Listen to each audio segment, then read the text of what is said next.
What did God's voice actually sound like?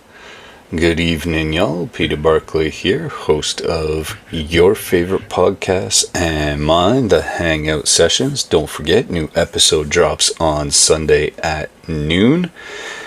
And yeah, we're gonna answer what God's voice sounds like, and we're gonna answer a little more in depth the question from last night: why did Jesus need to be baptized?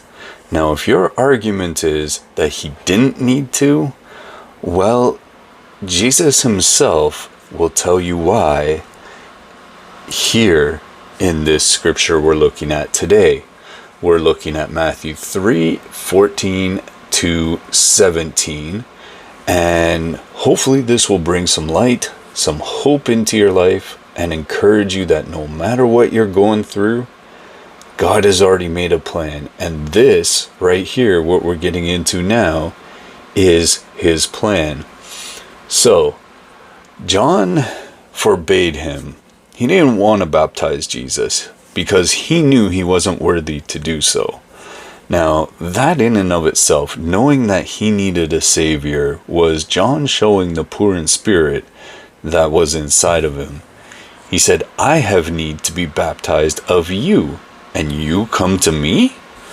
And Jesus said, answering him, and this is why it needed to happen: "Let it be so now, for thus it becomes us to fulfill all righteousness." Jesus knew he needed to be baptized to fulfill righteousness. So that's an important key factor in why, as believers, we all need to be baptized as well. And so right there, right from Jesus' mouth, that's why he was baptized. Now, what does God's voice sound like? And Jesus, when he was baptized, went up out of the water, and the heavens were opened unto him, and he saw the Spirit of God descending like a dove and lighting upon him. And lo, a voice from heaven saying, "This is my beloved Son, in whom I am well pleased." Now, God's voice has been equated to a small whisper, to a mighty rushing wind, or many waters.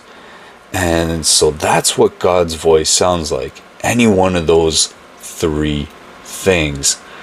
I don't know about y'all, but that's encouraging to me. Hopefully, and please subscribe to the channel. We'll see you tomorrow.